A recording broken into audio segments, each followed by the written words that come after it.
Hi friends, welcome back to my channel Sheetal's Kitchen Gujarati 03 અને આજે આપણે બનાવીશું શિયાળા માટે સ્પેશિયલ એવી ગુંદરની રેસીપી. તો આ રેસીપી તમે જરૂરથી જોજો અને એકવાર બનાવજો પણ ખરા. તો આ આપણે ગુંદરની પેંડ બનાવવાના છીએ. તો ગુંદરની પેંડ બનાવવા માટે અહીંયા મેં 50 ગ્રામ ગુંદરને મિક્સરમાં દળી લીધો છે.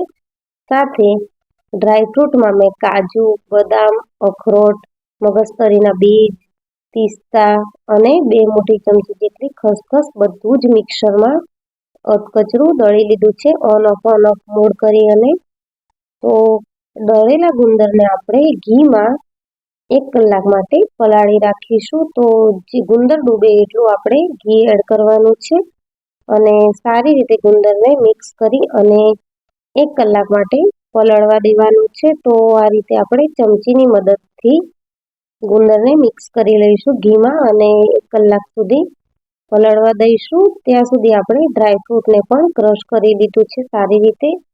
હવે 1 કલાક થઈ ગયો છે અને ગુંદર સારી રીતે પલળી ગયો છે. તો ગેસ ઉપર પેન ગરમ કરવા મેં મૂકી દીધી છે અને પેનને આપણે મીડિયમ ફ્લેમ ઉપર ગુંદરને ફુલાવી લેવાનો છે. તો આ રીતે મેં બધો જ ઘીમાં રાખેલો ગુંદર પેનમાં એડ કરી દીધો છે અને સ્લો ફ્લેમ ઉપર આપણે ગુંદરને ફેરવતા જઈ અને ફુલાવી લઈશું.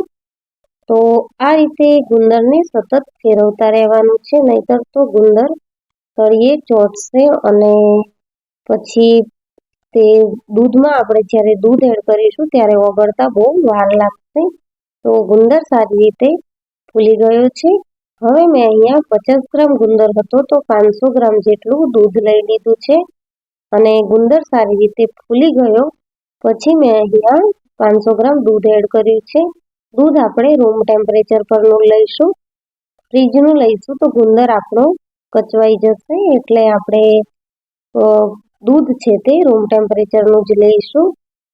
તો આ રીતે દૂધ નાખ્યા પછી પણ આપણે ફેરવતા જવાનું છે અને આ રીતે દૂધ આપણું 1 થી 2 મિનિટમાં સરસ ફાટી જશે અને પનીર જેવું થઈ જશે. તો બધો જ ગુંદર સારી રીતે દૂધમાં ઓગળે ત્યાં સુધી આપણે દૂધને આવી રીતે ફેરવવાનું છે. તો આ પ્રોસેસ કરતાં લગભગ 10 મિનિટ જેવું લાગશે અને મીડિયમ ફ્લેમ ઉપર આપણે આ પ્રોસેસ કરીશું. તો એકદમ જ દૂધની જે માવાની કણીઓ હોય એવી ફ્લેવર આવી જશે. તો એકદમ જ દૂધ ફાટી અને સારું એવું પનીરના ફોર્મમાં આવી ગયું છે. પણ આપણે જ્યાં સુધી દૂધ ઘટ્ટ ન થાય ત્યાં સુધી તેને આ રીતે ફેરવતા જવાનું છે. તો તમે જોઈ શકો છો કે દૂધની થિકનેસ વધી રહી છે અને સારી રીતે ગુંદર છે તે દૂધમાં ફૂલી રહ્યો છે. તો આ રીતે શીરા જેવું સ્ટ્રક્ચર થઈ ગયું છે ગુંદરનું દૂધમાં. તો આ રીતે આપણે ગુંદરને દૂધમાં ચડવવાનું છે. હવે આપણા ગુંદરને દૂધમાં ચડી ગયો છે. તો ડ્રાયફ્રૂટમાં આપણે 1 વાટકી જેટલું કોપરાનું છીણ, 1 વાટકી ડ્રાયફ્રૂટનો આપણે અધકચરો ભૂકો કર્યો હતો તે, 2 ચમચી સૂંઠ પાવડર અને 2 ચમચી આપણે ગંઠોડાનો પાવડર એડ કરીશું, જેને આપણે પીપરામૂળનો પાવડર પણ કહીએ છીએ. ગંઠોડાનો પાવડર માર્કેટમાં રેડીમેડ મળે છે અને જો ન મળે તો તમે ગંઠોડા લાવીને પણ ઘરે મિક્સરમાં દળી શકો છો. તો આ રીતે બધું જ એડ કર્યા પછી આપણે સારી રીતે મિક્સ કરી લઈશું. હવે આપણે પેંડ છે તે ગોળમાં બનાવી રહ્યા છીએ.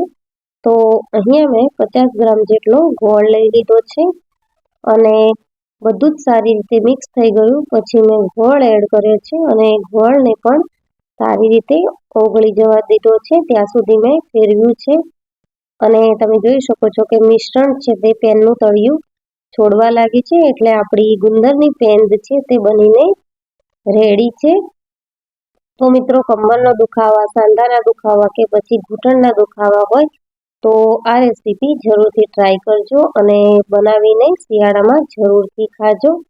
તો આ રેસીપીને તમે ફ્રીજમાં 20 દિવસ સુધી સાચવી રાખીને ખાઈ શકો છો અને જો તમારે બહાર રાખવી હોય તો 1 અઠવાડિયા સુધી રાખી શકો છો. રોજ સવારે દૂધ સાથે 1 ચમચી આ પેંડ ખાવાથી બધા જ હાડકાના સાંધાના દુખાવા દૂર થશે અને સ્ટ્રોંગનેસ વધશે. તો જરૂરથી તમે ટ્રાય કરજો મિત્રો. અને મારી રેસીપી ગમી હોય તો વિડીયોને લાઈક કરજો, શેર કરજો અને મારા ચેનલને સબસ્ક્રાઈબ જરૂરથી કરજો.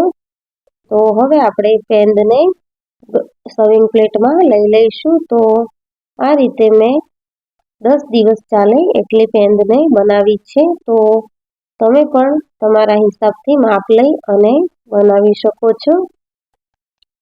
તો મને કમેન્ટ સેક્શનમાં જણાવજો કે તમને આ રેસીપી કેવી લાગી અને તમે પણ આ રેસીપી જરૂરથી બનાવજો મિત્રો. અને મારા ચેનલને સબસ્ક્રાઈબ જરૂરથી કરજો. બાજુમાં આપેલું બેલ આઇકન બટન દબાવજો જેથી કરીને દરેક રેસીપીની નોટિફિકેશન તમને તરત જ મળે. તો આ રીતે આપણી ગુંદરની પેંડ રેડી છે. Thank you for watching.